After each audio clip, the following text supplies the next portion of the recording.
Introduced at the beginning of every copy of the Book of Mormon are the testimonies of the 3 and 8 witnesses.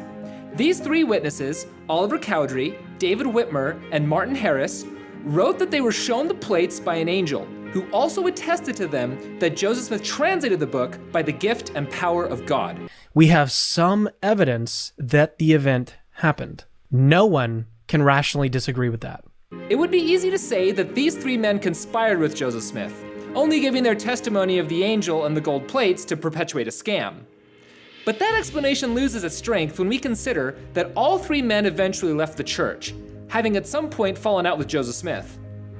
Oliver Cowdery and Martin Harris later rejoined the church after Smith's death, but David Whitmer would remain estranged for the rest of his life. Despite their falling out with Smith, all 3 maintained their testimony of having seen the angel and the gold plates. They definitely experienced something, which doesn't bode well for the conspiracy theory.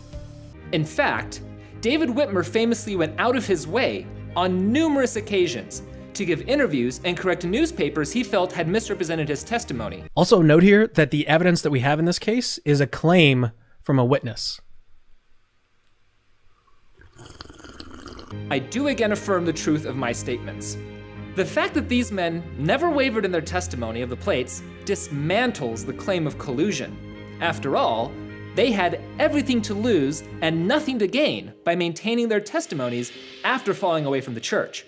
And yet, each, independently of the others, insisted that their published testimony was true, whatever their disagreements with Joseph Smith may have been. So the conspiracy theory has no hope of explaining this. With collusion being highly unlikely, others have questioned whether the 3 witnesses could have been hallucinating. Some sources quote the witnesses as saying that they saw the plates with their spiritual eyes, or with the eye of faith. Well, the problem is the appearances happen in group settings, and group hallucinations are exceptionally rare. Whitmer insisted that he was not under any hallucination during the vision, saying, "I saw with these eyes." But there is really no reason why one would hallucinate this, since it was not comforting or expected to happen. One might still not be convinced by the witness given by Cowdery, Harris, and Whitmer, thinking it sounds too ethereal with an angel showing them the plates. This is where the testimony of the 8 witnesses comes in, as they were given the simple, straightforward opportunity to handle the plates directly. And as with the 3 witnesses, they never recanted their testimony as published in the Book of Mormon. If we only had the testimony of the 3 witnesses, you might be able to dismiss their vision as a hallucination. And if we only had the testimony of the 8 witnesses, you might be able to say that they were being tricked by bogus plates.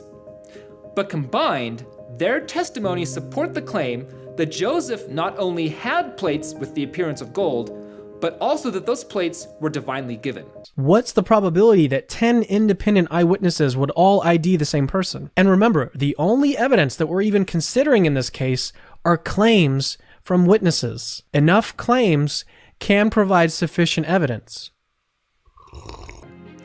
Another witness was Mary Whitmer. According to sources close to her, Mary was shown the plates by the angel Moroni as she was milking cows. This happened completely independent of Joseph Smith or the others involved in the translation of the plates. Other women, including Lucy Mack and Emma Smith, handled the plates and other artifacts Joseph brought home. There's a whole host of other sources we could look at, which shows women were believed to be less trustworthy than men. This fact was utterly embarrassing for the early church. The combined weight of these secondary witnesses further complicates the arguments that the plates were either imagined or fabricated. It's safe to say that between the years 1827 to 1830, Joseph Smith had in his possession a set of plates that were seen, hefted, felt, and examined by a number of witnesses. So the reports are very early and appear in group settings, multi-sensory, and over a period of time. People today are free to disbelieve the witnesses if they like, but they cannot accuse them of fraud or insincerity based on any credible historical evidence. Now these people are either crazy or they are absolutely convinced they are right. People are free to disbelieve these witnesses, but they must still acknowledge the picture that we see from the historical evidence. There is nothing in these sources that compel an alternative view. Only the theory that was reported can account for all the data. So even if we don't have the plates available today, there is evidence attesting that Joseph Smith did in fact have them. and that he got them from an angel, just as he claimed.